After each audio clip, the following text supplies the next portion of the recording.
couldn't pretend I didn't know. My mother killed my father. Hello, who is this? I know where you are. What do you want? You can't escape. I never imagined my wedding day would turn into a nightmare. I always believed my mother was my biggest supporter. She raised me alone after my father died, so when I finally found love and was about to get married, I trusted her completely. She helped me choose my wedding dress. She helped me plan everything. She even insisted on staying close to us after the wedding. Everyone said I was lucky to have such a caring mother. But on my wedding day, something felt off. My husband barely looked at me. Every time I tried to catch his eyes, he looked away. And my mother, she wouldn't stop smiling. That night, after the guests had left and the house became quiet, I was walking down the hallway when I heard a woman's voice coming from my husband's room, and I swear to God, it sounded exactly like my mother. At first, I told myself I was imagining things. Maybe she was just talking to him. Maybe I was tired. But the more I thought about it, the more things started to make sense. The way my mother always defended him, even when he was clearly wrong. The way she discouraged me from asking questions. That night, my heart was beating so fast as I stood outside the bedroom door. My hand was on the door handle. I heard my mother call his name softly, not the way a mother would, the way a woman speaks to a man she knows too well. I took a deep breath and pushed the door open. What I saw behind that door ruined my life. When I opened that door, my whole body went cold. My mother was sitting on the edge of the bed. My husband stood in front of her, too close. They froze the moment they saw me. For a long time, no one spoke. I forced a weak laugh and asked, "What's going on?" My husband couldn't answer. He stared at the floor, shaking. But my mother stood up slowly, calm, too calm. She looked me in the eyes and said, "I was going to tell you, but I didn't know how." My heart was pounding. I whispered, "Tell me what?" She took a deep breath and said, "Your father didn't die naturally." My legs almost gave way. Then she said it. "I killed him." The room started spinning. She continued, her voice shaking. "He found out about the affair. He said he would expose us. He said he would take you away from me." Tears rolled down her face as she said, "I was afraid. I poisoned him slowly, so it would look like an illness." I turned to my husband, begging him to deny it. He nodded and whispered, "I didn't know she was your mother when we met." I swear, everything suddenly made sense. Why my mother rushed the marriage, why she always defended him, why she never let me ask questions. I removed my wedding ring slowly. I placed it between them and said, "You didn't just betray me, you murdered my father and destroyed my life." I left that house that night. I lost a husband, I lost a mother, but I gained the truth. And sometimes, the people who raise us are the ones who ruin us. I didn't even know where I belonged anymore. I flagged a taxi, got in, said nothing. The driver looked at me like I was a stranger, but I didn't care. All I wanted was to leave. Street lights passed by, one after the other, and all I could see was myself in that reflection, someone I didn't recognize. My hand instinctively went to my stomach, pregnant, and suddenly everything became even heavier.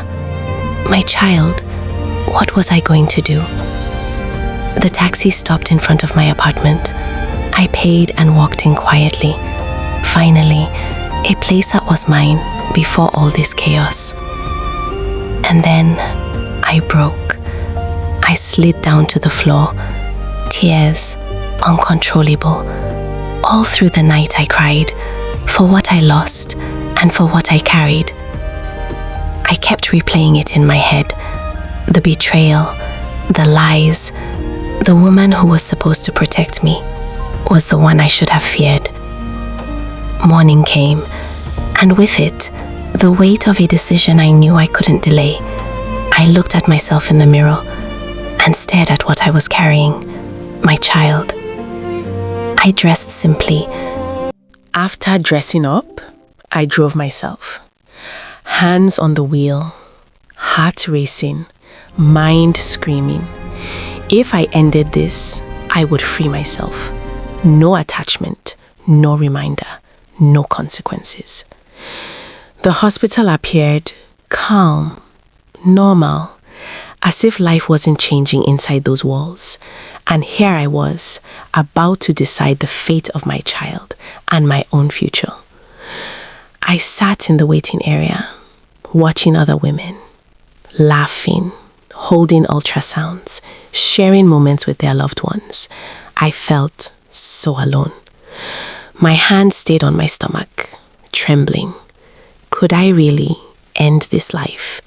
The life I carried, my child, my own flesh and blood. And then I imagined her, or him, smiling, running toward me, calling me mommy, innocent, perfect, and somehow my hope. My phone rang. I froze, seeing his name on the screen. I didn't want to answer, but I did. His voice, soft, trembling, pleading. Please, don't make this decision yet, he said.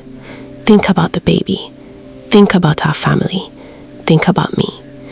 His voice reached me, but my heart still ached. Then my name was called. The nurse gestured for me to follow.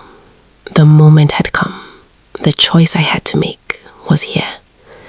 I stood there, phone in one hand, other hand on my stomach. Tears filled my eyes. 2 doors.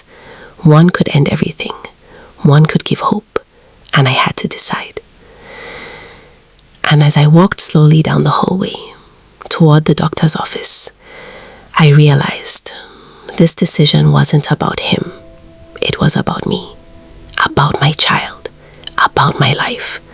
And for the first time, I felt the weight of what I carried in every sense. I reached the doctor's office. The door creaked slowly as I pushed it open. Every step felt heavier than the last. My hand rested on my stomach, trembling. Inside, the room smelled sterile, cold. Medical papers, equipment, everything so clinical. I froze, unsure what to expect, what I would see. Then my eyes landed on the folder on the desk, marked procedure options. Abortion, medical procedures. My heart raced. Could I really end the life I was carrying? Could I erase the one thing that was still mine, even after everything? I couldn't pretend I didn't know. My mother killed my father. Hello, who is this? I know where you are. What do you want? You can't escape. I sat there in the hospital, staring at the abortion form in my hands. My fingers were shaking. My heart was racing. But deep down, I knew I couldn't do it. This child is innocent. My flesh, my blood. I couldn't end a life because of pain. I told the doctor, I won't go through with it. I'm keeping my baby. As I stepped out of the hospital, the air felt different, heavier. I tried to breathe, but something inside me wouldn't rest. I couldn't live with it. I couldn't pretend I didn't know. My mother killed my father, and I had stayed silent for too long. Right there, outside the hospital, I picked up my phone. My hands were still shaking, but I dialed the police. I gave them her address. I told them everything. They said they were on their way. I stood there, watching the road, feeling like my whole world was collapsing. Minutes later, they arrived at her house, Nigerian police. I watched from a distance. My mother stepped outside. She looked shocked, then defeated. No struggle, no shouting. She slowly stretched out her hands and allowed them to cuff her. I felt my chest tightened. This was my mother, but justice had to be served. I turned to leave, and that's when my phone rang. My brother. I hesitated, then answered. "How could you?" he shouted. "How could you arrest our own mother?"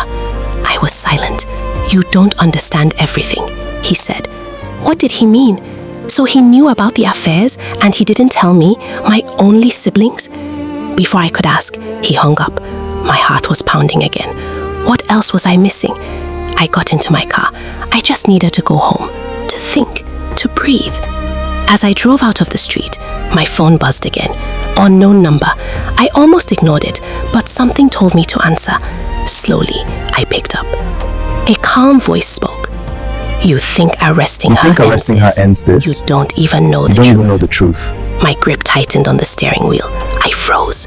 The sun was still out, but suddenly everything felt dark.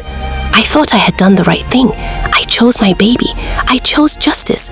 But now, I don't know what I just started.